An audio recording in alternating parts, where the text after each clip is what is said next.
Guys, we ain't here for fun, all right? We're here to find the police, report our stolen car. Oh, and don't drink the water. Everybody around here looks like they have hepatitis. Number 10. Attatoy, Robot Chicken.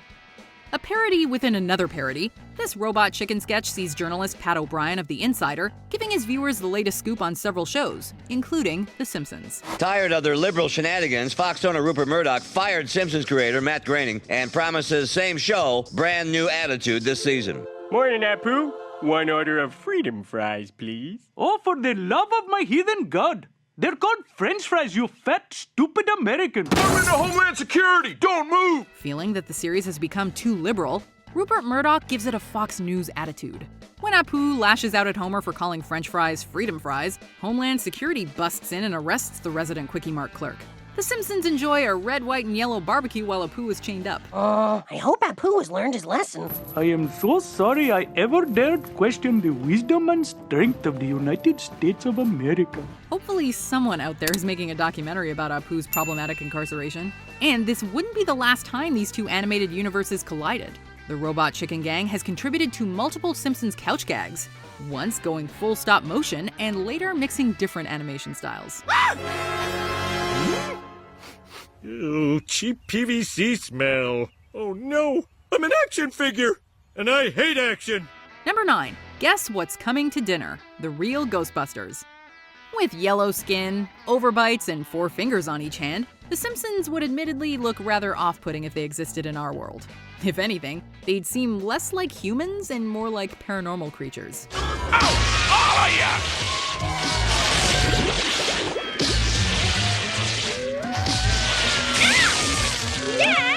Sorry, Buggy Boy, but this is war! The Real Ghostbusters even poked fun at their odd appearances in this episode. Coming back from vacation, the Ghostbusters are appalled to find that their headquarters has been taken over by a ghostly yellow family that's clearly modeled after The Simpsons, as well as the Bundys from Married with Children. Of course, the grungy family is far more grotesque with misshapen slug-like bodies. The Grungies eventually decide to relocate, although it's uncertain where they'll go next. It's impossible to get any peace and quiet around here. Mom, you've got something to say, remember? Well, you did kind of save my kid. Guess I should. Thank you. Maybe Maud Flanders has a room for rent in the afterlife? Too soon? But I've been wondering if your decision to take Maud was, wrong. Unless this is part of your divine plan. Could you just give me some kind of sign? Anything. And after all that church chocolate I bought. Number 8. Dial M for Mother, The Critic. Well, that's a clip from the new remake of Pride of the Yankees. The studio changed the ending because test audiences thought this one was nicer. Well, let me tell you, life is not all happy endings, and you're mature enough to know the truth. The Critic was an all-too-short-lived animated series created by Al Jean and Mike Reiss, who served as co-showrunners for The Simpsons Season 3 and 4. Jean returned as showrunner in Season 13, holding the position ever since. You might remember Jay Sherman from such crossovers as A Star Is Burns, which saw The Critic drop by Springfield for a film festival. Goodbye, Mr. Sherman. If I ever play Carnegie Hall, I'll give you a call. And if you ever want to visit my show... Nah, we're not going to be doing that. While The Simpsons never came to visit Jay, The Critic did allude to them multiple times. In this meta moment, Geraldo Rivera claims that Jay's references always go over his viewers' heads. Jay responds with an obscure reference, frustrating a family watching at home. The family changes the channel to Homer stepping on a rake and Bart saying a catchphrase, which is more their speed. First of all, it's been said that you talk over the heads of your audience. Well, Geraldo, to quote the last line of Gargantua and Pantagruel, "Ani soit qui malibans." They curb violence, but they allow this. No! Ay, caramba! Number 7. The Automated Animated Adventure, Garfield and Friends. This Garfield segment borrows a page from Duck Amuck, a classic Warner Brothers short in which the animator toys with Daffy Duck's reality. Hey, psst! Whoever's in charge here? The scenery! Where's the scenery?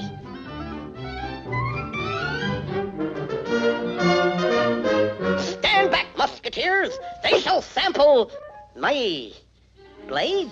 Aside from paying homage to the Looney Tunes, this episode also makes commentary on animation's increasing reliance on computers. When Garfield is digitized, he goes through a few different simulations, parodying He-Man, Muppet Babies, and various other cartoons that were popular at the time. Just when Garfield thinks he couldn't possibly look worse, he's given spiky hair and bulging eyes a la Bart Simpson. This is as bad as I could possibly look. I was wrong. This is worse. As far as Garfield is concerned, this is a new low. He probably would have felt more comfortable in scratchy skin. I brought you more lasagna, cousin. Number 6, a big piece of garbage, Futurama. It took almost a decade and a half for The Simpsons and Futurama to have a full-blown crossover on the small screen. Ooh! Don't drink my loved ones! Don't! Oh, bite my shiny metal ass! A robot with a catchphrase! Of course, both Matt Groening shows had already referenced each other several times before. In the case of Futurama, the funniest instance comes in Season 1 when the Planet Express crew lands on a massive ball of garbage heading for Earth. Fry couldn't be more excited upon spotting a pile of discarded Bart Simpson dolls. With Nancy Cartwright providing the voice, one of the dolls says Bart's iconic "Eat My Shorts" catchphrase, which Bender takes literally. Look, a real Beanie Baby. Oh, a Mr. Spot collector's plate. Oh, some Bart Simpson dolls.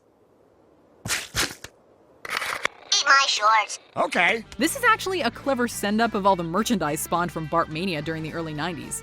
We guess the unsold Bart products had to go somewhere. I saved these for you, Bart. You'll always have them to remind you of the time when you were the whole world's special little guy. Thanks, Mom. And now you can go back to just being you instead of a one-dimensional character with a silly catchphrase. Go! Ay, caramba! Number 5, Weekday Afternoon Live, Tiny Toon Adventures. While this Tiny Toons episode primarily satirizes SNL, the guest host is unmistakably a Bart Simpson caricature, albeit with purple skin instead of yellow. Thanks, man. I'm Blard Simpleton. You know, I was nervous about doing this show, but hey, I've been working in cartoons all my life, so what's the big deal? Like Bart, Blard Simpleton is from an animated show that's fairly grounded in reality.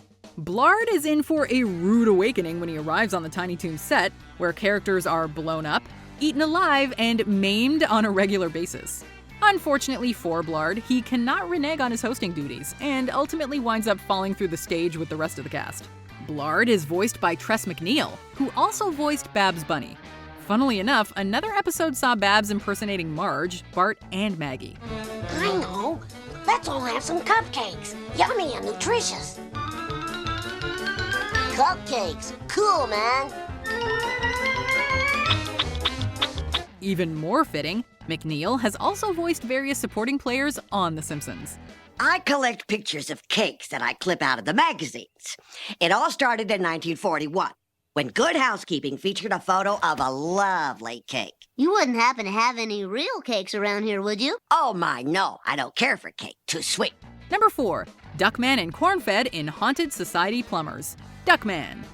Founded by former husband and wife Arlene Klasky and Gabor Chupo, Klasky Chupo provided the animation for the original Simpsons shorts on The Tracy Ullman Show.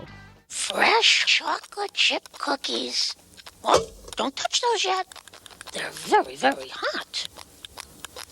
Aha. No one's around. The perfect crime.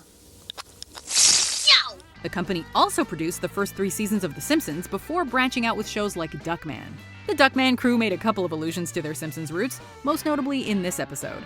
After cracking a haunting case, Duckman and Cornfed are rewarded with donuts. Donuts?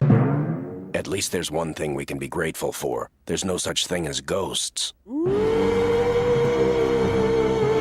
They're suddenly confronted by what appears to be a real ghost, which turns out to just be Homer under a bedsheet. Dan Castellaneta himself cameos as Homer and even recycles a line from an old Tracy Ullman short. The perfect crime. What the hell are you staring at? The episode was nominated for a Primetime Emmy, although it ironically lost to The Simpsons. Number 3, Channel Chasers, The Fairly Odd Parents. On a journey through the airwaves, Timmy Turner inserts himself into numerous parodies of classic cartoons. I remember this. This is that Christmas special that I used to watch every year with my parents. One of the shows Timmy enters is called The Feldmans, which commences with a faithful recreation of the Simpsons intro. Following a chalkboard gag, Timmy darts out of detention with Cosmo serving as a skateboard.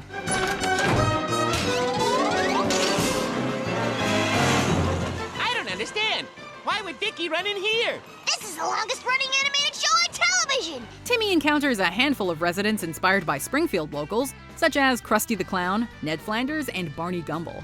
Vicky, meanwhile, steals from El Barto's book, vandalizing the nuclear power plant. An ensuing accident turns the Barney lookalike into a radioactive man. Even with these newfound powers, he's still drawn to this universe's equivalent of Mose. Also, Alec Baldwin voices future Timmy, and we assume he's happy to be far away from Homer. You're crushing my husband. Billy Baldwin! I'm Alec Baldwin. Could you get off me? Number 2, The Simpsons Guy, Family Guy. Honestly, we could probably do a separate list of all the times Family Guy made fun of The Simpsons and vice versa. Huh.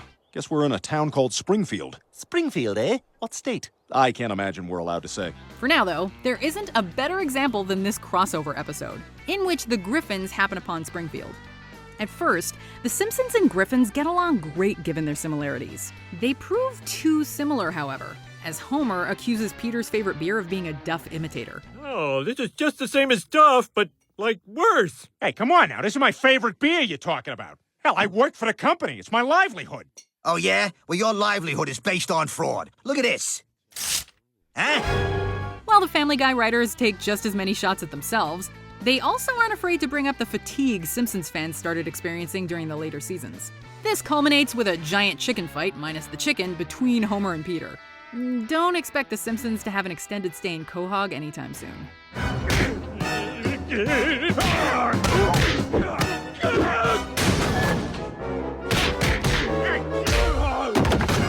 Look, when you're on the air for over 30 years, people are gonna reference you every once in a while. It's a compliment, mostly.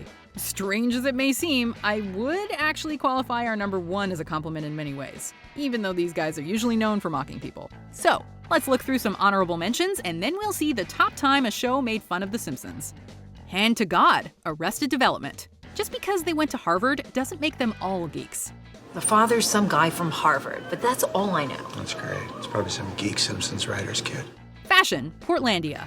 Copyright expired. Your Honor, this guy has been making bootleg Simpsons merchandise. Bart Scampson.